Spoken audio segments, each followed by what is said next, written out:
3일 지방선거가 코앞입니다. 하지만 여느 선거 때와 다름없이 이번에도 노동자의 삶에 직접적인 영향을 미치는 문제들은 공론장 주변부로 밀려나고 있음을 우리는 보게 됩니다. 지방선거를 앞두고 여러 공약들이 쏟아지고 있지만 노동자의 목소리에 경청하는 후보자들은 여전히 찾아보기 어려운 상황이죠. 고용 형태나 성별, 국적과 무관하게 누구나 안전하게 일할 수 있는 환경, 사업장 규모로 착용되거나 분할되는 쉴권리의 보장. 이 당연한 요구에 응답하는 것은 지역 정치의 선택이 아닌 의무여야 합니다. 이곳 안산의 정치는 그래도 좀 다르길 기대해 보면서 월담의 노동의 수다 73회 방송 지금 시작하겠습니다. 어느새 빗물이 내 발목에 고이고 참았던 눈물이 내 눈가에 고이고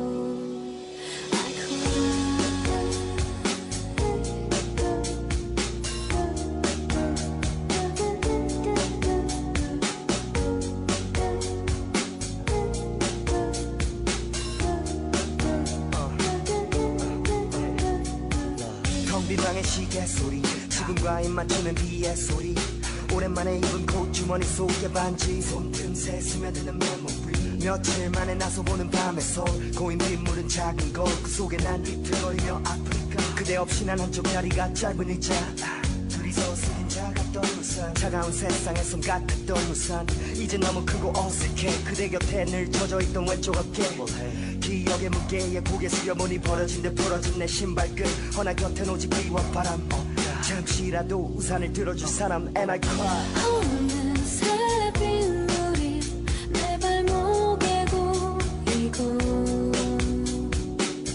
참았던 눈물이 내 눈가에 고이고 I cry 그대는 내 머리 위에 웃어 어깨 위에 차가운 비 내리는 밤 내 곁에 그대가 습관이 돼버린 나 그대 없이는 안 돼요 Alone in the Alone in the rain, rain, rain Nothing but pain, pain, pain Girl, I just want you to know Alone in the rain, rain, rain Nothing but pain, pain, pain And I just can't let you go 하늘에 눈물이 고인 땅 별을 감춘 구름에 보인 달 골목길 홀로 외로운 구두 소리 메아리에 돌아보며 가슴 졸인 맘 나를 꼭 닮은 그림자 서로가 서로 볼 수 없었던 우리가 이제야 둘인가 대답을 그린다 머릿속 그림과 대답을 흐린다 내 눈에 너무 컸던 우산 날 울린 세상을 향해 졌던 우산 영원의 약속에 활짝 폈던 우산 이제는 찢겨진 우산 나의 두 맘 돌아봐도 이젠 없겠죠 두 손은 주머니 속 깊게 넣겠죠 이리저리 자유롭게 걸어도 두 번의 가랑비도 쉽게 젖겠죠 어느새 빗물이 내 발목에 고이고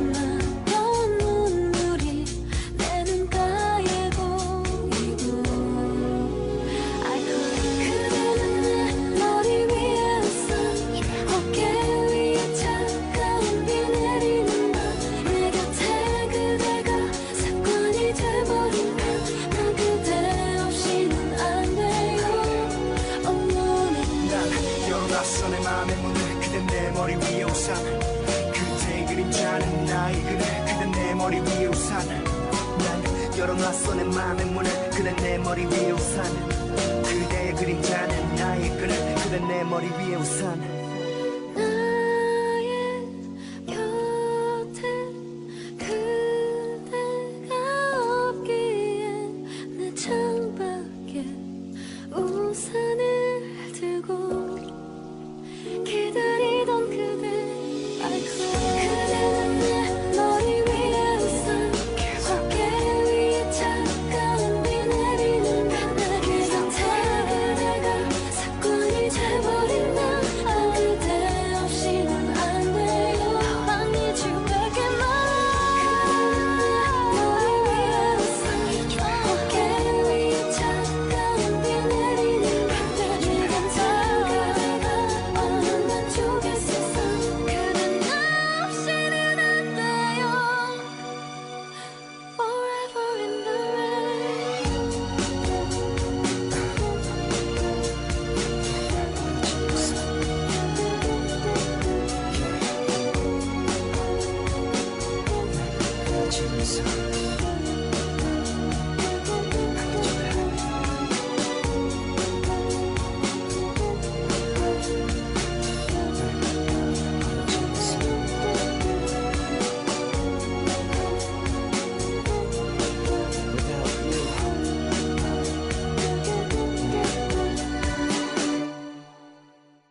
월담의 노동이 수다. 오늘 방송의 서막을 여는 코너는 월담과 함께하는 공단 뉴스 시간입니다.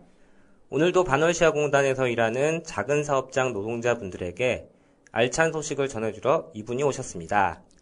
반월시아공단 노동조합 월담의 이미숙 위원장님이십니다. 어서 오세요. 네, 안녕하세요. 월담과 함께하는 공단 뉴스 이미숙입니다.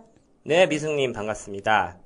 저희가 지난 방송에서는 앞 코너에서 시간을 생각보다 너무 많이 써버리는 바람에 분량 압박이 좀 있었잖아요. 네, 그러게요. 아니, 진행자님께서 벌써 몇 년째인데, 뭐 이런 일이 어떻게 된 겁니까? 해명으로 오늘 방송을 시작한 건가요? 네. 아유, 그래서 저도 이런 불상사가 생긴 걸 정말 깊이 참여하면서 여기까지 왔습니다. 네네. 오늘 설마 뭐 그런 일은 없겠죠? 여부가 있겠습니까? 오늘도 그러면 진짜 진행자를 엄중문책해야 됩니다. 아유, 무슨 문체까지요. 제가 무슨 그런 권한이 있다고.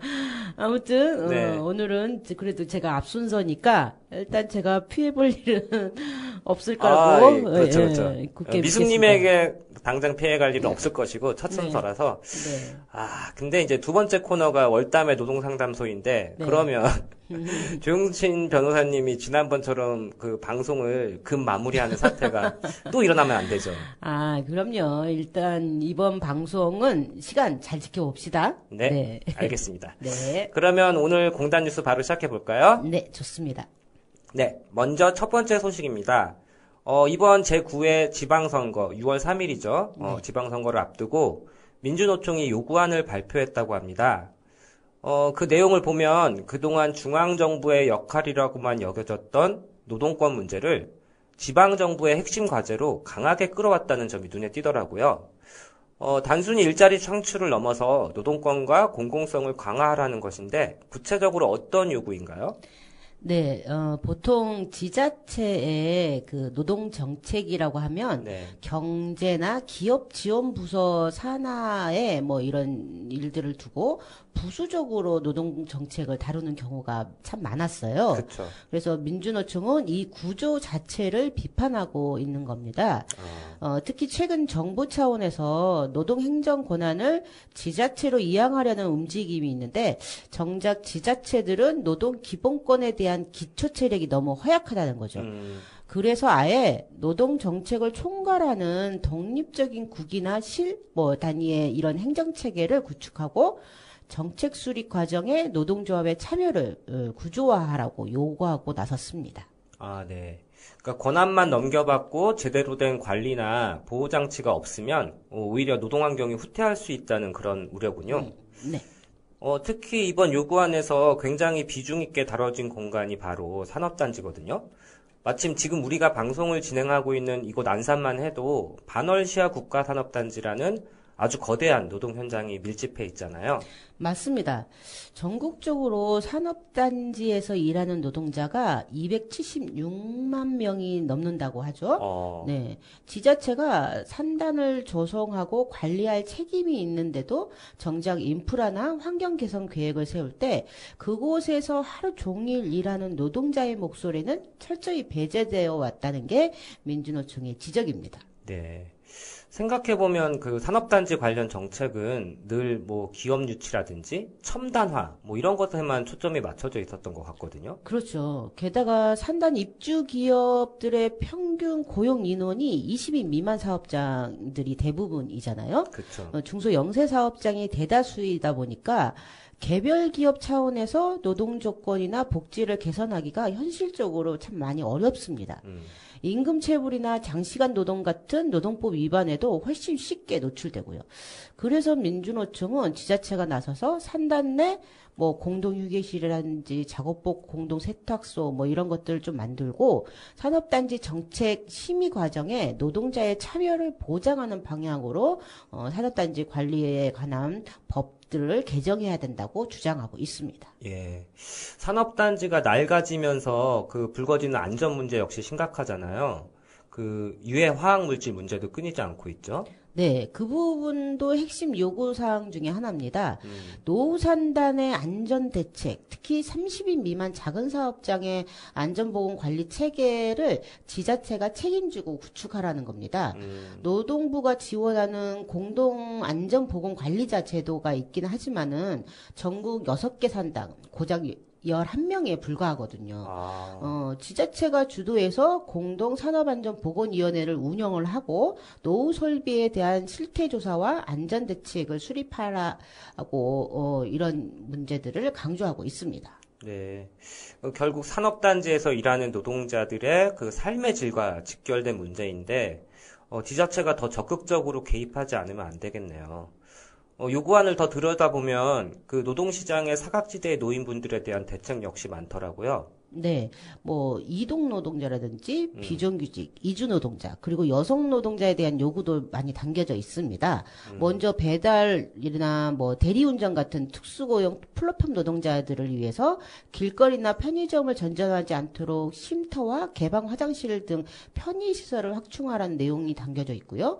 지역사회 일자리의 큰 축을 차지하고 있는 비정규직 문제에 대해서도 상시 지속 업무의 경우 정규직 전환을 원칙으로 삼으라는 내용도 담겨져 있습니다. 네. 특히 최근에는 농어촌이나 지역공단에서 이주 노동자들의 산업재해라든지 뭐 열악한 주거 환경 문제가 계속 도마 위에 오르고 있잖아요. 네, 맞습니다. 지자체가 도입 주체인 계절 근로 제도 아시죠? 네. 네, 이런 데에서는 브로커 개입이나 인신매매성 착취가 벌어지고 있거든요. 그래서 민주노총은 법에 명시된 지역 인신매매 등 피해자 권익보호기관을 지자체에 즉각 설치를 요구하고 있고, 그리고 이주노동자의 사업장 변경의 자유 보장, 그리고 공공기숙사 건립 등을 강하게 요구하고 있습니다. 등록, 미등록을 떠나서 지역사회 구성원으로서 이주민의 권리를 보장하는 조례 제정도 촉구하고 있고요. 네. 지역 소멸 위기와 맞물려서 성평등 노동 정책을 강조한 부분 역시도 눈길을 끌더라고요. 보통 여성 정책이라고 하면 돌봄이나 경력 단절 쪽에 주로 집중되어 있던데요. 네, 정확한 지적인 것 같습니다. 지자체의 기존 정책들이 여성을 가족 구성원이나 뭐 돌봄 제공자로만 한정 짓는 경향이 컸다는 건데요. 맞아요. 지역 소멸을 막으려면 결국 양질의 여성 일자리가 지역에 있어야 한다는 겁니다. 이를 위해서 성평등 고용 공시제를 실효성 있게 도입하고 광범위하게 발생하고 있는 직장 내 성희롱이나 괴롭힘으로부터 노동자를 보호하기 위해서 지자체가 지역고용 평등감독관 뭐 이런 제도들을 두는 직접 안전망을 구축하라고 요구를 하고 있습니다. 네. 한편으로는 또 지자체 소속이나 위탁기관 노동자들의 임금 기준이 된다고 하는 그 생활임금 제도에 대해서도 개선을 요구하는 목소리가 컸다고 하죠? 네, 여전히 전국 지자체의 절반가량은 생활임금을 시행하지 않고 있습니다. 제도를 도입한 곳이라고 해도 결정 과정에서 노동조합의 참여가 형식적이거나 아예 배제된 경우가 많고요. 그리고 적용 범위도 지자체 직접 고용 노동자라는 부분으로 좁게 한정되어 있어서 용역이나 이탁, 하수급 업체들 노동자들까지 생활임금 적용 대상이 제외되고 있어서 이를 대폭 넓혀야 한다고 주장하고 있습니다. 네. 그 이야기를 쭉 나눠보다 보니까 이번 민주노총의 지방선거 요구안은 결국 일하는 노동자의 삶을 지키는 것이 곧 지방정부의 가장 기본적인 존재 이유다 라는 메시지로 요약할 수 있겠네요. 네. 경제나 기업 논리에 밀려서 늘 지자체 행정에서 뒷전을 차지했던 이 노동의제를 지역 정치 한가운데로 가져오겠다는 그런 의지가 잘 읽힙니다. 그러면 바로 두 번째 소식으로 넘어가 보겠습니다. 최근 중소기업 노동자들의 일시휴직 관련된 통계를 보니까 마치 시간을 코로나19 대유행 때로 되돌린 것 같다는 그런 생각이 들더라고요.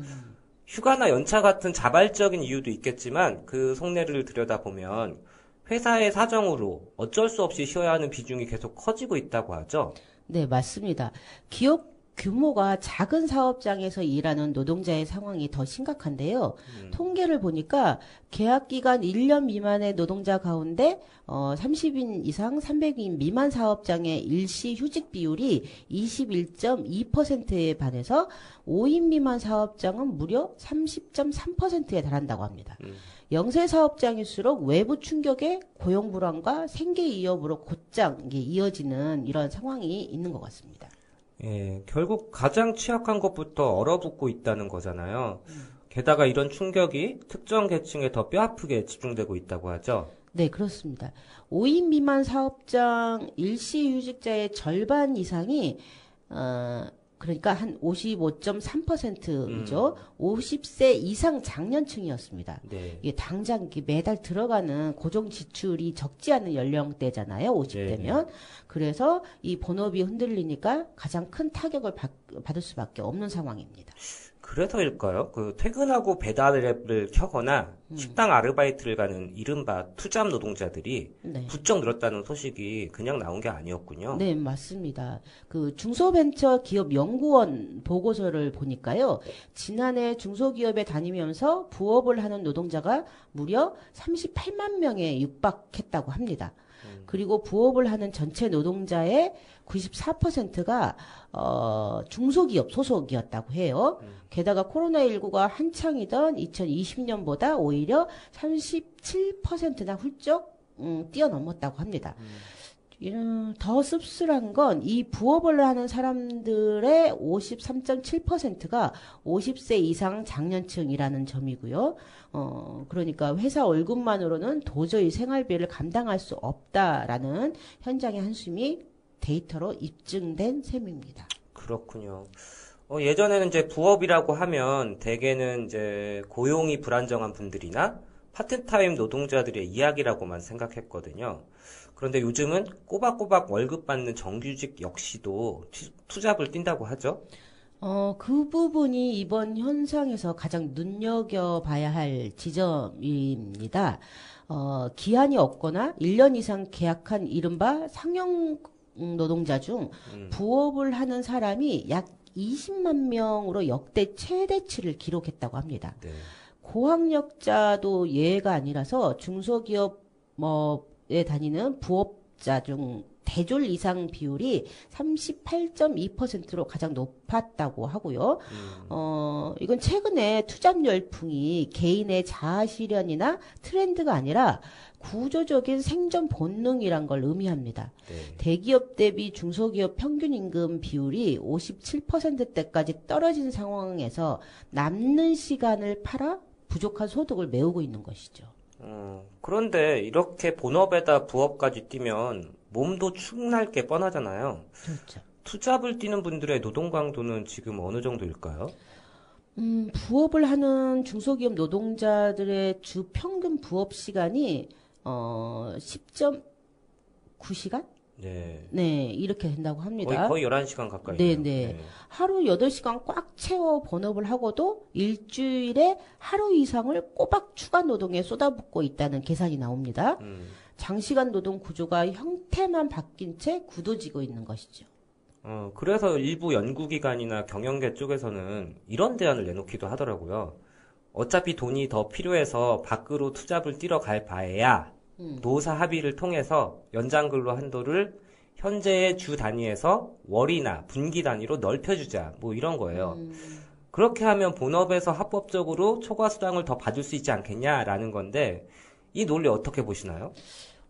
글쎄요. 언뜻 들으면 노동자의 근로선택권을 넓혀주는 합리적인 해법 같이 들리기도 해요. 네. 그런데 현실의 본질을 비껴간 주장이라고 저는 생각이 듭니다.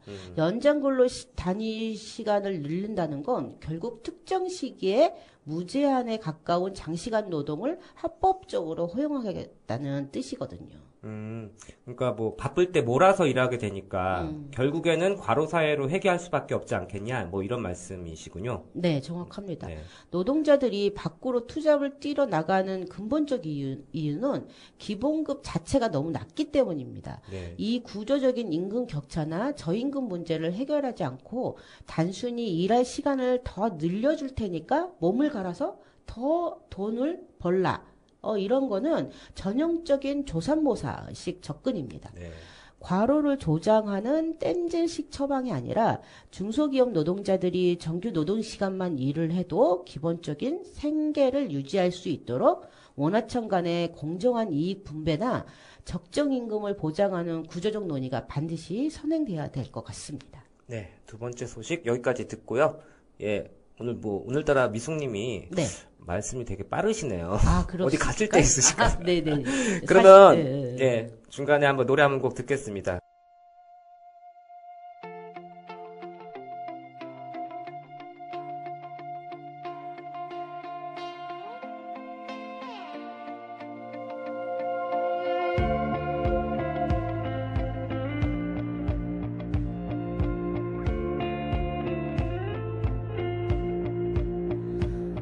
아침은 널 같은 얼굴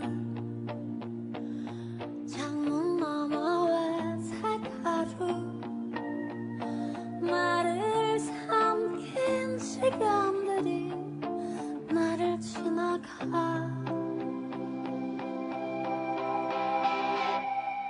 꿈은 높지 않아 높지 않아 손에 닿지 않아도 꿈은 높지 않아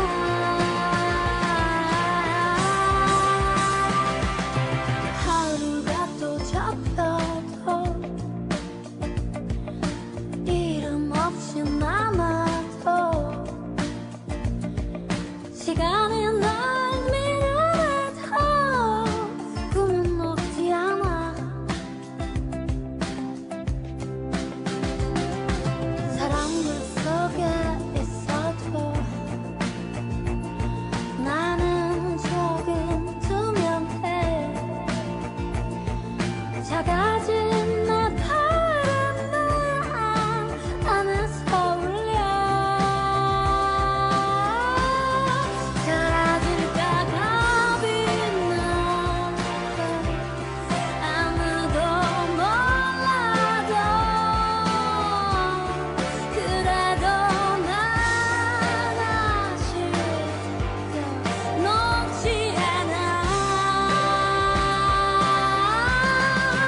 꿈은 높지 않아 높지 않아 부서진 하루 위에도 꿈은 높지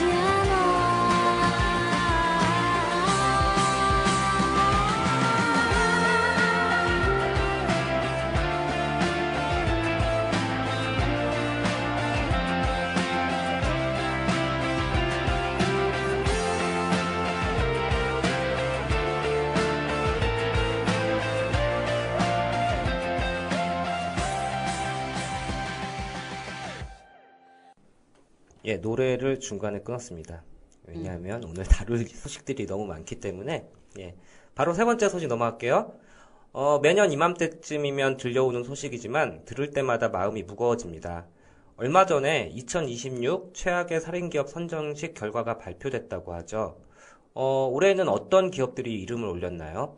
네, 이번 최악의 살인기업, 네, 1위라는 불명에는 네. HJ중공업, 네. HJ중공업에게 돌아갔습니다. 옛 한진중공업이죠. 네, 지난해 이 기업에서만 무려 8명의 노동자가 목숨을 잃었습니다. 아, 8명의 노동자가 사망을 했군요. 너무 안타까운 소식입니다. 제 기억으로는 지난해 11월이었나요? 그때 이제 울산 발전소 현장에서 있었던 참사가 결정적이었던 것 같은데요. 네, 맞습니다. 울산 화력본부에서 노 보일러 타워를 철거하던 중에 붕괴 사고가 났었죠. 네. 당시 현장에서 작업하던 노동자 7분이 매몰됐는데 안타깝게도 전원 사망을 했습니다. 그 외에도 부산 오페라 하우스나 수원 공사 현장에서도 사망 사고가 잇따랐고요. 네. 대형 사고 뒤에는 항상 책임 공방이 치열하잖아요. 당시 경영진에 대한 구속영장 신청도 있었던 걸로 기억하는데요. 네, 수사당국이 HJ중공업 대표와 하청업체 대표 등 6명에 대해서 중대재해처벌법 위반으로 구속영장을 신청을 했습니다. 그런데 법원이 이걸 기각했죠. 네.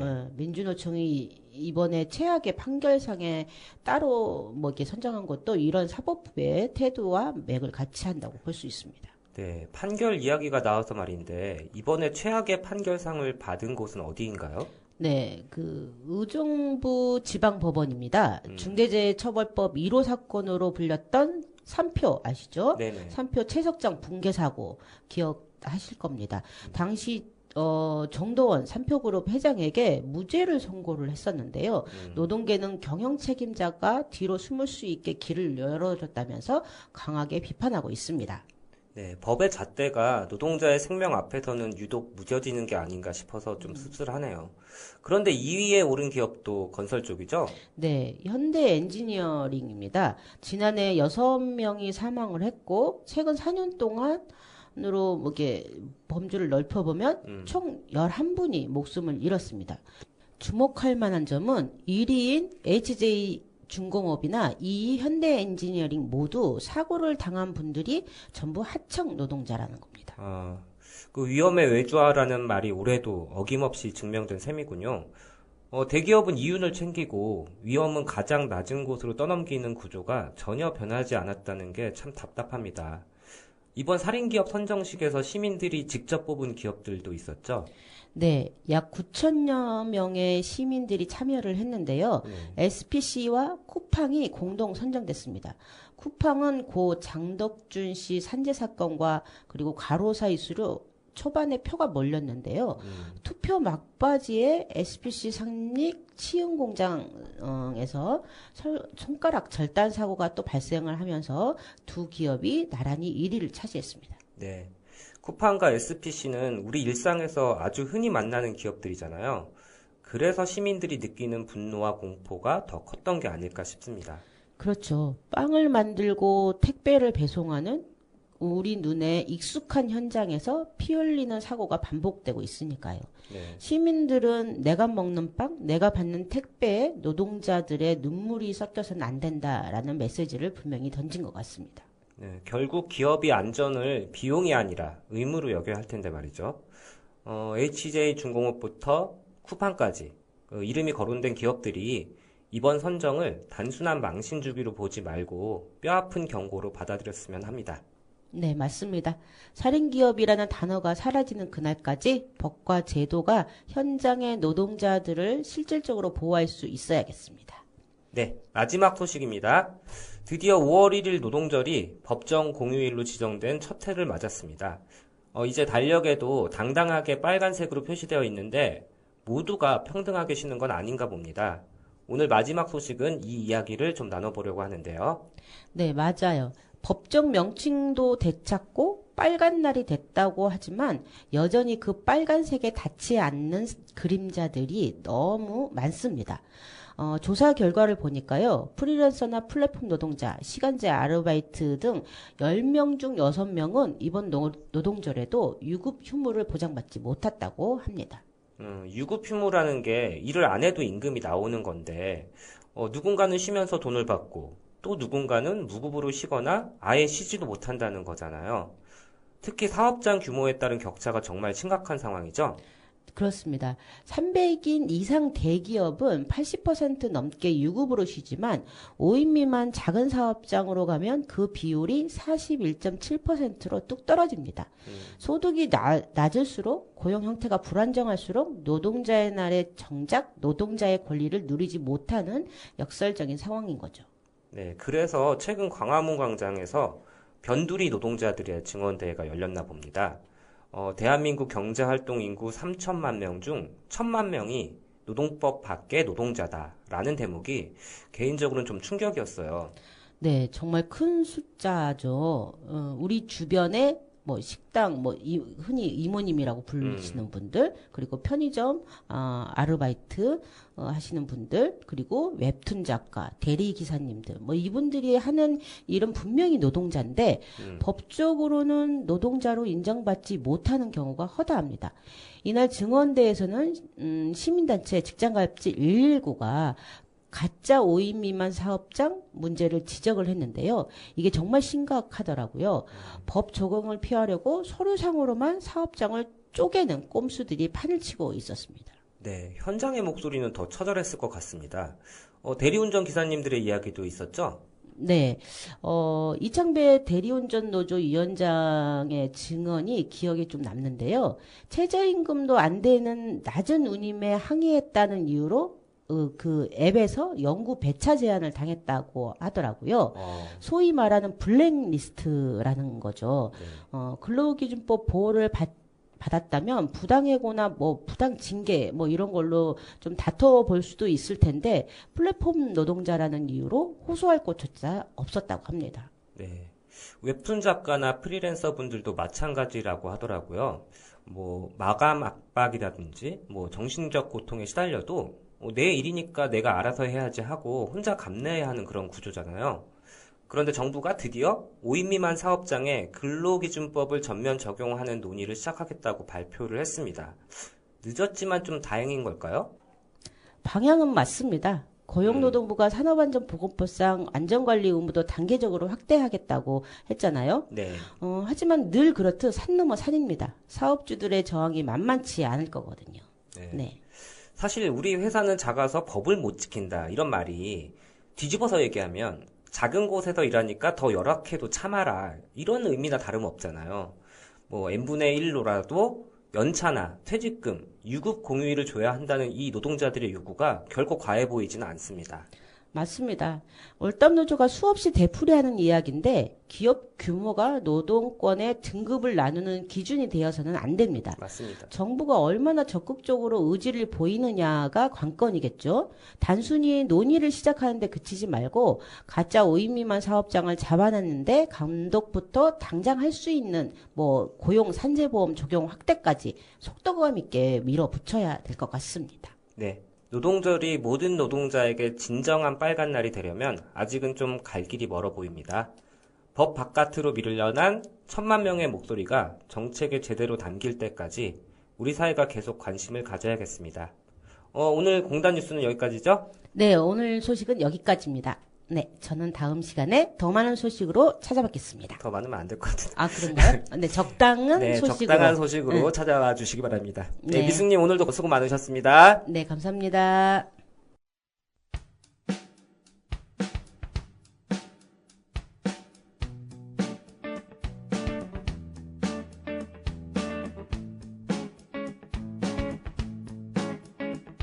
나라라 나라라 오예예 오예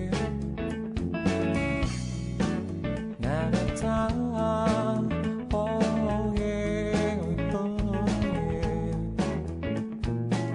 그대의 익숙한 항상 미쳐버릴 듯이 난 힘들어 당신은 내 귓가에 속에 내게 멈추지 않지만 하고 싶은 말이 없어질 때까지 난 기다려 그 어떤 말도 이제 우리 스쳐가 앞서가 나의 모습 뒤로 너는 미련 품고 서 있어 언젠가 내가 먼저 너의 맘속에 들어가 하고 싶은 말이 없어지지 않을 거라 했지 그랬던 내가 이제 너를 잊어가 살아야겠다는 말 난 싫은데 아름다운 것을 버려야 하네 넌 말이 없었지 마치 아무 일도 아닌 것처럼 슬픔이 나를 데려가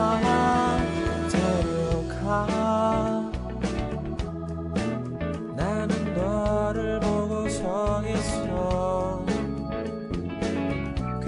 했던 말도 내 귓가에 이젠 머물지 않지만 하고 싶은 말이 없어질 때까지만이고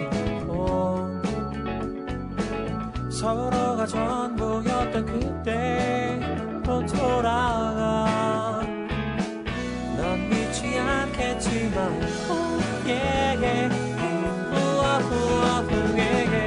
사랑했다는 말 난 싫은데 아름다운 것을 버려야 하네 난 나를 지켰지 마치 아무 일도 아닌 것처럼 그동안의 대신 어디에 놔버려둔지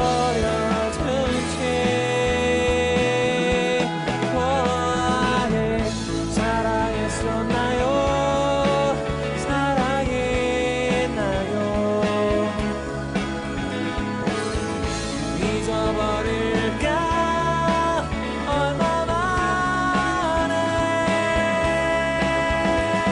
너 말이 없는 나에게선 또 무엇을 더 바라는가 슬픔이 나를 데려가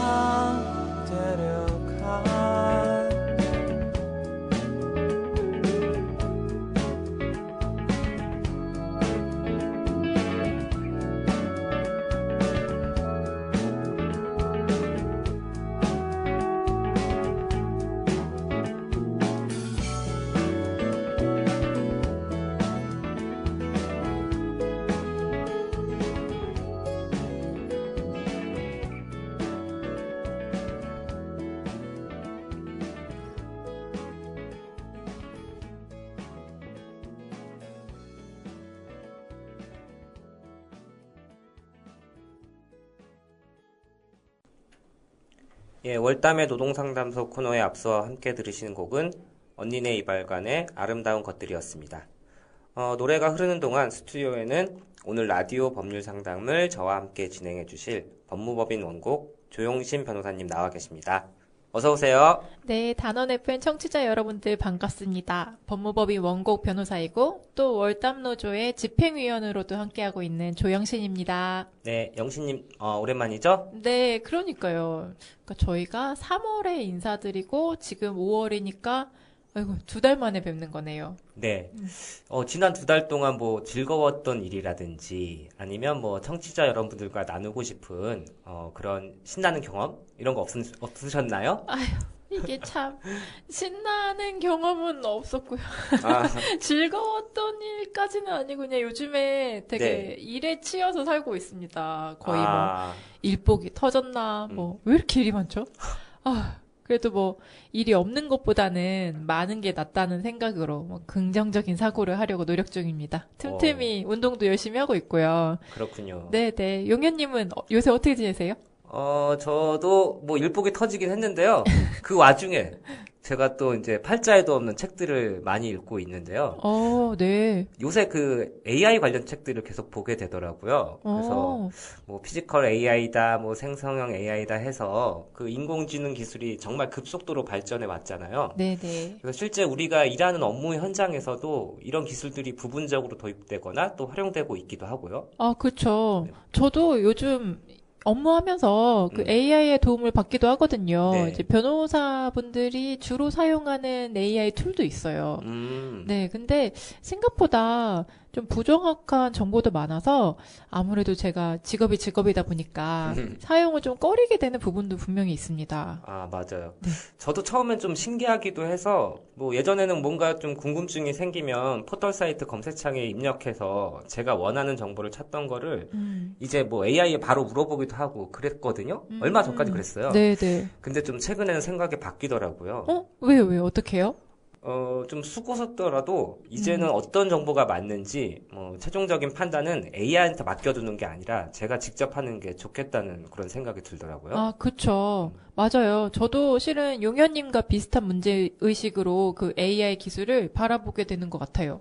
영신님은 주로 어떤 점에서 고민이 드시는 건가요? 뭐 사실 AI가 뭐 여러 산업의 변화의 바람을 일으키고 있잖아요. 네. 그 중에서도 뭐 법률 상담이나 소송 진행 같은 게 저희가 하는 일도 뭐 아주 빠른 시간 안에 AI가 대체하게 될 거다. 뭐 이런 전망도 많아요. 뭐 맞아요. 변호사의 직업이 없어질 거다. 뭐 판사의 판결문도 AI가 쓸 거다. 뭐 이런 얘기들. 그런데 이게 데이터 편향이라든지 허위 정보를 생성한다든지 이런 이제 생성형 AI의 결함으로 나타난 여러 문제들이 좀 심각하다라는 생각이 저는 계속 들더라고요. 보면은 이제 저희 의뢰인 분들께서도 AI 검색 결과를 이렇게 보여주시면서 챗 GPT가 이렇게 말했는데요? 이렇게 하시는 경우가 많아요. 근데 태반이 이렇게 좀 잘못된 정보예요. 근데 많은 분들이 이런 AI 검색 결과를 거의 뭐 신봉하셔서 걱정이 많습니다. 네. 그러게요. 네. 언제 한번 이런 주제로도 노동상담소에서 이야기 나눠보면 좋을 것 같아요. 그래요? 조만간 한번 준비해볼까요? 네네. 저도 사실은 개인적으로 많이 궁금하기도 하고 아마 청취자 여러분들도 대부분 그런 비슷한 심정 아니실까요? 그렇겠군요. 알겠습니다. 네. 그러면은 저도 좀 사례를 찾아보고 이제 관련 문헌도 살펴보면서 한번 노동상담소에서 다뤄볼 만한지 고민을 해보도록 하겠습니다. 네, 좋습니다. 그러면 AI가 해주는 노동 상담은 영 못 믿었다. 글쎄 좀 시원찮다 하시는 분들을 위한 시간이죠.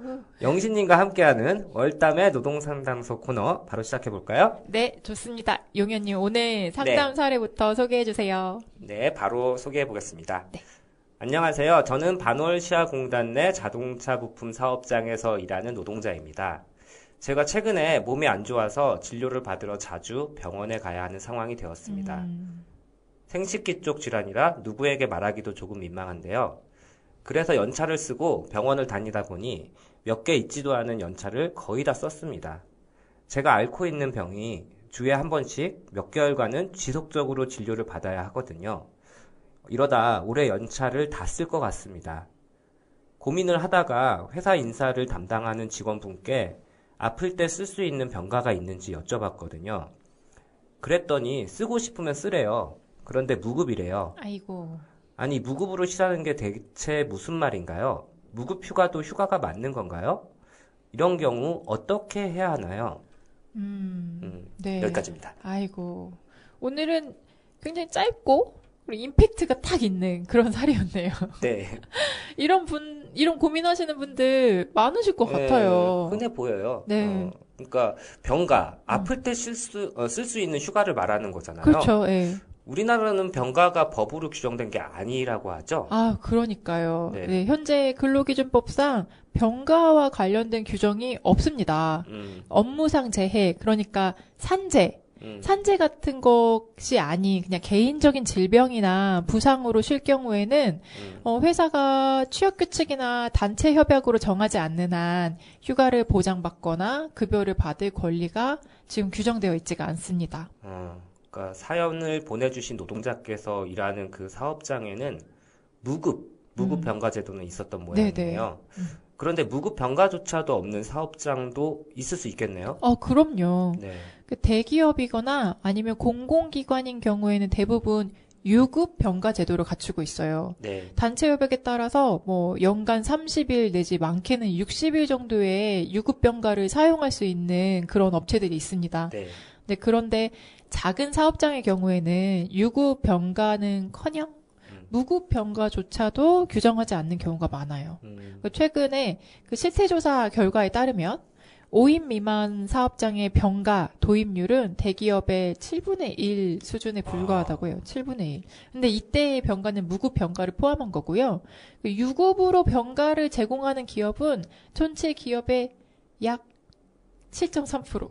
10%도 안 된다는 그런 조사 적네요. 결과도 있어요. 그러니까 거의 다 무급병가라는 거죠. 네. 네. 근데 작은 사업장 노동자뿐만이 아니라 비정규직이거나 특수고용지, 뭐 플랫폼 노동자 이런 분들의 경우에는 병가가 이제 그냥 하늘의 별 따기로 보일 수도 있어요.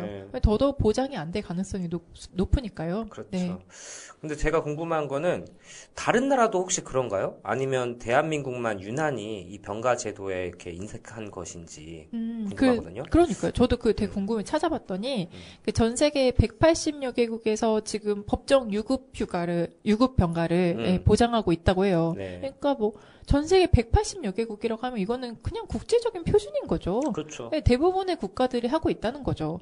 특히 코로나 팬데믹 이후에는 유급 병가가 없던 나라에서도 속속 제도를 도입하고 있는 중이라고 합니다. 그리고 대한민국처럼 병가를 이렇게 전적으로 기업 자율에 맡기고 있는 경우는 OECD 국가 중에서도 매우 드문 사례입니다. 그렇군요. 네. 그런데 어떤 분들은 뭐 산재도 아니고 개인적인 질병인데 왜 회사에서 쉴 수 있게 해줘야 되냐라고 묻는 분들도 계시더라고요. 네, 맞아요. 그렇게 생각하시는 분들도 있을 수 있어요. 그런 의문이 드는 사람들이 많으니까 아직까지 규정이 안 된 걸 수도 있고. 그렇죠? 그렇죠. 네, 근데 노동자의 그 아프면 쉴 권리라는 게 이제 그만큼 우리 사회에 익숙하지 않은 개념이라는 뜻이겠죠. 네. 네, 그런데 이 아프면 쉴 권리라는 것은 이제 대한민국 헌법에서도 도출되고 국제적인 기준에 의해서도 도출되고 또 개별 사업주의 의무에서도 도출되는 권리입니다. 뭐 이제 조금 지루할 수 있겠지만 하나하나씩 따져보면요. 이제 먼저 대한민국 헌법 34조에서는 인간다운 생활을 할 권리를 기본권으로 보장하고 있어요. 네. 그리고 36조 3항에서는 모든 국민은 보건에 관하여 국가의 보호를 받는다라고도 규정하고 있습니다. 그러니까 국가는 사회보장, 사회복지의 증진에 노력할 의무가 있어요. 그리고 질병으로 소득이 끊겨서 생계가 위협받는 그런 상황은 인간다운 생활에 반하죠. 그렇죠. 그러니까 국가적인 보호가 필요합니다. 그리고 또한 치료를 위해서 업무를 중단할 권리는 헌법에서 보장하는 보건권의 핵심 요소이기도 하고요. 네. 그리고 두 번째로 국제적인 기준을 봐도 그런데요. 이제 국제노동기구 ILO라고 하죠. 네. 이 국제노동기구 제130호 협약 그리고 유엔의 사회권 규약 이런 규약들의 협약이나 규약에서는 질병 발생 시 적절한 휴식과 치료 여건을 조성하라라는 걸 이제 국가의 의무로 보고 있어요. 그러니까 이런 글로벌 스탠다드 이런 거 되게 좋아하시잖아요. 많은 네네네. 분들이. 글로벌 스탠다드로 보면은 이미 아프면 쉴 권리는 보편적인 노동권으로 확립이 되어 있는 거죠. 네. 그리고 마지막으로 개별 사업주의 의무에서도 도출이 되는데요. 이제 사용자와 노동자 사이에는 모두 근로계약을 맺죠. 네. 예, 이 근로계약의 부수적인 의무로 사용자의 안전배려 의무라는 게 있습니다. 네. 사용자는 노동자가 안전하고 건강하게 일할 수 있도록 배려해줘야 할 의무가 있다는 것이죠. 근데 질병이 있는 노동자한테 억지로 일을 시켜서 상태를 악화시키는 것은 그 의무를 위반하는 행위가 될 수 있습니다. 그렇군요. 네네. 생각해보면 기본적으로 그 노동의 지속을 위해서라도 당연히 전제되어야 하는 것인 것 같아요. 그쵸. 네. 네. 아플 때는 쉬어야 다시 일할 수 있는 상태로 그 회복이 되는 거잖아요. 네. 그러니까 몸이 아픈 상태로 일하면 또 주의력이 저하될 수밖에 없을 테니까 이게 자칫하면 이제 중대재해 같은 큰 사고로 이어질 수도 있는 거고요. 네, 맞습니다. 네. 이제 이런 이유들로 병가가 꼭 도입되어야 하는 거죠. 예, 네. 자본가 입장에서 봐도 그렇다는 겁니다. 네네. 그러면 그 사연 보내주신 노동자처럼 무급병가밖에 없으면 대체 어떻게 되는 건가요? 쉬는 건 되지만 돈을 못 준다는 거잖아요. 그쵸. 예. 맞아요. 무급휴가라는 게 그런 거죠. 이렇게 네. 생리휴가라고 아시죠? 네. 네, 그 근로기준법 73조에서는 여성 노동자가 청구할 경우에 월 1일에 생리휴가를 사용할 수 있다. 이렇게 규정하고 있어요. 네. 근데 이렇게만 규정을 하고 있기 때문에 이게 결국 무급이라는 거거든요. 그러니까 무급이 원칙이에요. 법정 휴가이긴 한데 무급이 원칙입니다. 생리휴가는. 네. 그러다 보니까 뭐 개별적으로 회사에서 취업규칙으로 정하거나 아니면 뭐 단체 협약으로 정해서 유급 휴가화한 게 아니라면 그냥 무급으로 쉬어야 돼요. 네. 근데 뭐 무급 휴가라는 것은 그냥 단순히 쉬는 날 그냥 그날 하루의 일당만 못 받는 게 아니에요. 그래요? 네네. 그러니까 무급 휴가를 사용한다는 것은 해당 날짜에 출근하지 않았다는 뜻이거든요. 그렇죠. 예, 그러면은 주휴수당도 못 받아요. 잠깐만요. 네. 주휴수당이요? 네네. 이게 뭔지도 좀 설명이 필요할 것 같긴 한데요. 그렇죠, 예. 그렇죠. 예, 주휴수당은요, 그 일주일간 정해진 근무일을 모두 채우고, 네. 그리고 그 다음 주에도 계속 근로하는 게 예정되어 있다면 발생하는 하루치의 수당입니다. 그러니까 우리가 일주일 중에 5일을 월요일부터 금요일까지 개근을 하면은 네. 그 주에 6일치의 임금을 우리는 받고 있어요. 하루치를 더 받고 있는 거죠. 그게 네네. 주휴수당이에요. 그런데 무급휴가는 개근을 한 걸로 안 봐요. 그러니까 그 무급휴가를 했으면 그날 출근한 걸로 안 치는 거예요. 네, 이렇게 연차라든가 뭐 공휴일에 쉬는 경우에는 이게 다 유급휴일이라서 이날 쉬어도 출근한 걸로 보는데요. 네. 무급휴가는 안 그래요. 그러니까 무급휴가를 사용하면은 휴가를 쓴 날, 그날 하루 일당 플러스 주휴수당도 못 받게 되는 그런 결과가 발생합니다. 네. 아니 그러면 네. 누가 사실은 이틀치 임금이 깎이면서까지 쉬려고 할까요? 이건 쉬지 말라는 말과 다름없는 것 같거든요. 맞아요. 그러니까 무급휴가인 경우에는 많은 사람들이 거의 이용을 하지 못하죠. 그 이틀치의 임금이라는 건 굉장히 크잖아요. 그렇죠. 네, 그런 걸 다 이렇게 뭐 이틀치 월급 못 받는 걸 감수하면서까지 쉬는 건 쉽지가 않은 일이죠. 예, 네. 사실은 그렇죠. 네. 그래서인지 최근에 이렇게 상병수당 시범 사업이 시행되고 있습니다. 네. 상병수당. 네. 일단 뭐 저는 잘 알고 있는 개념이지만 네, 청취자 여러분들을 위해서 또 설명이 필요할 것 같습니다. 예. 네. 궁금하실 테니까 설명을 해드려야죠. 네. 네. 상병수당은 이제 국가가 아플 때 쉬느라고 발생한 그 소득 공백을 메워주는 제도예요.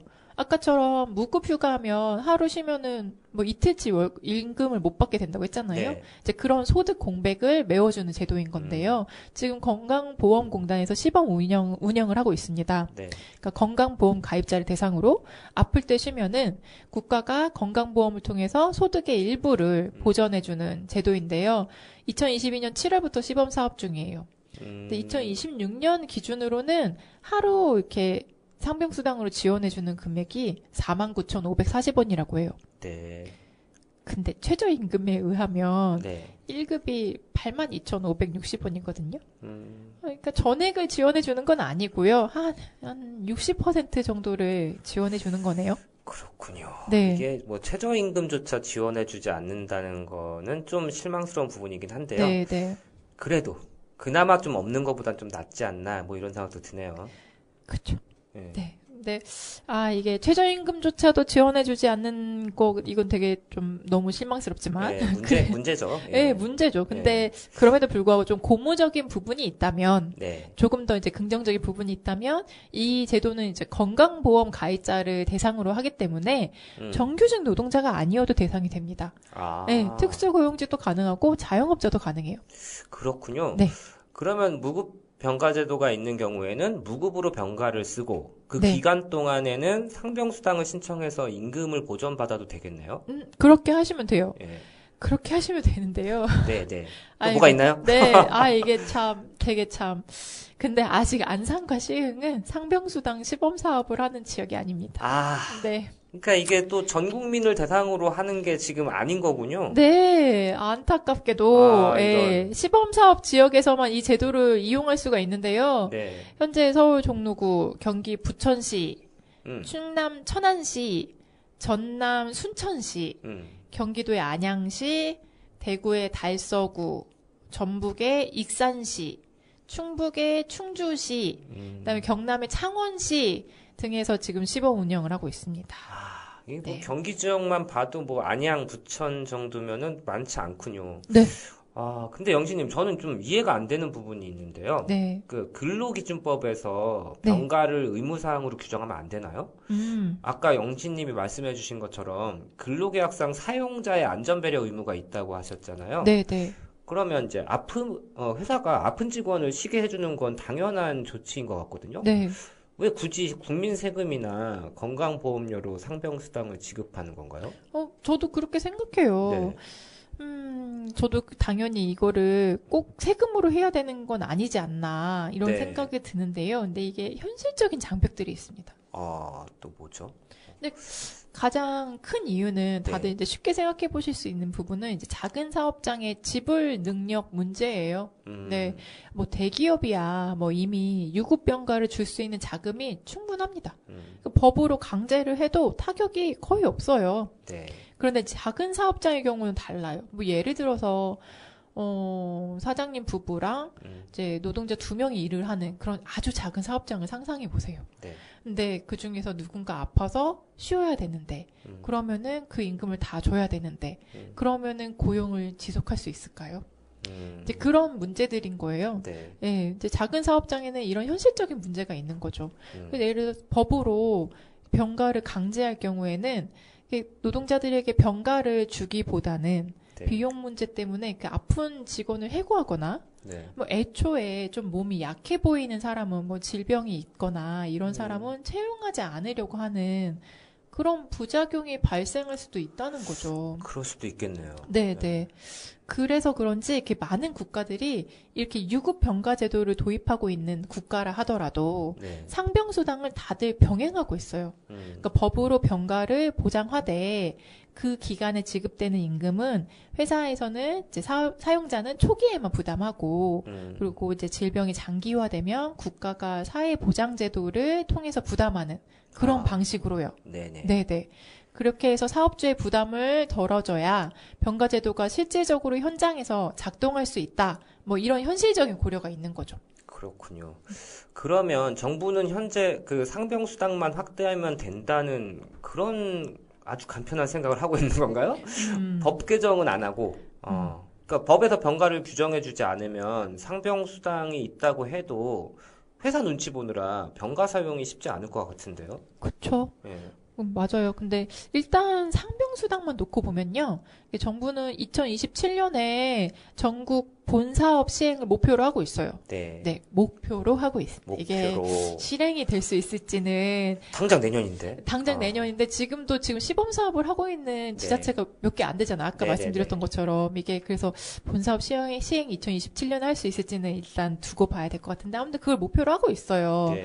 아니 당연히 그리고 노동계에서는 근로기준법상 유급병가 명문화를 주장하고 있죠. 네. 네, 그 일례로 뭐 49개의 노동단체와 시민단체가 연합해 있는 아프면 쉴 권리 공동행동이 있거든요. 네네. 이 공동행동에서는 모든 노동자가 유급병가를 사용할 수 있도록 법제화하고 그리고 보편적인 상병수당을 제도화해야 한다 이런 주장을 하고 있습니다. 네. 네, 뭐 구체적으로 5인 미만 소규모 사업장을 포함해서 모든 노동자들에게 유급병가가 보장될 수 있도록 법제화하고 그리고 병가 사용을 이유로 한 해고를 금지하고 그리고 상병수당 급여의 경우에도 최저임금 이상으로 최장 18개월까지 그렇게 보장하도록 하는 안을 마련하라는 주장입니다.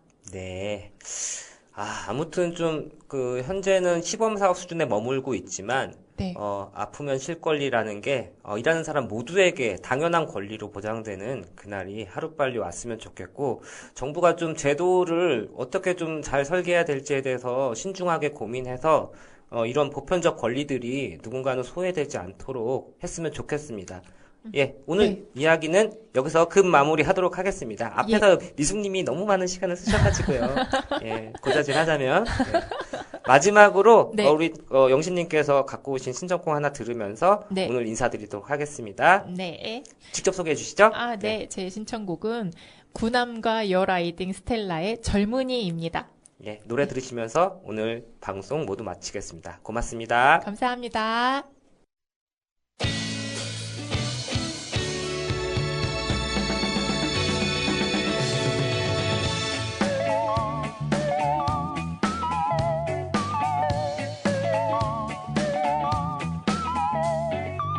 술 취한 밤 사는 게 무거워 마신 술이 더 무거워 다시는 마시지 않겠다는 후회를 해본다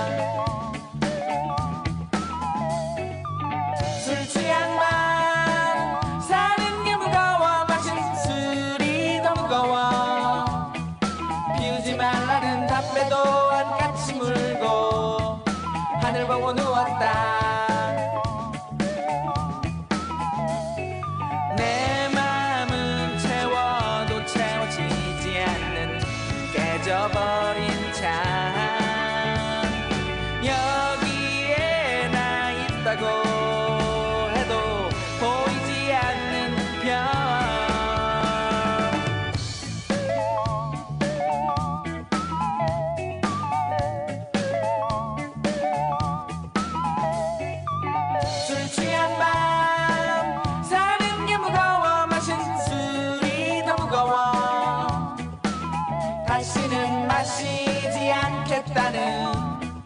후회를 해본다.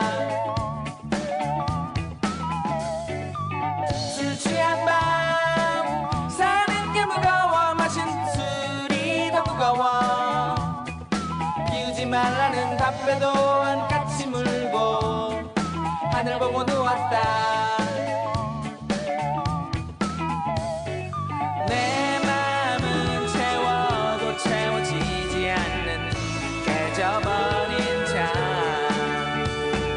여기에 나 있다고 해도 보이지 않는 별. 내 맘은 채워도 채워지지 않는 깨져버린 잠. 여기에 나 있다고 해도 보이지 않는 별.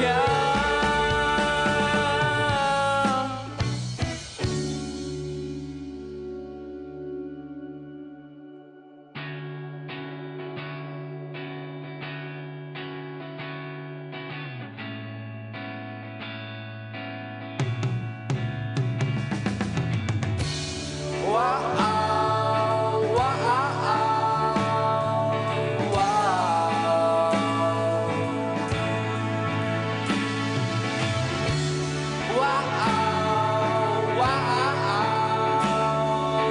무슨 얘기를 해야 할지.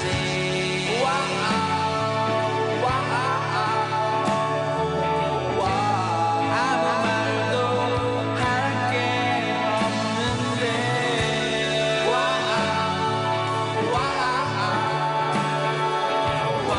무슨 얘기를 해야 할지.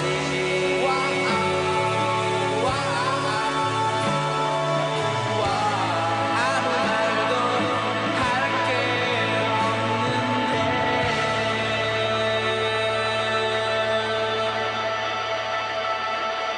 술 취한 밤 사는 게 무거워 마신 술이 더 무거워. 다시는 마시지 않겠다는 후회를 해본다. 술 취한 밤 사는 게 무거워 마신 술이 더 무거워. 비우지 말라는 답변도 한같이 물고 하늘 보고 누웠다.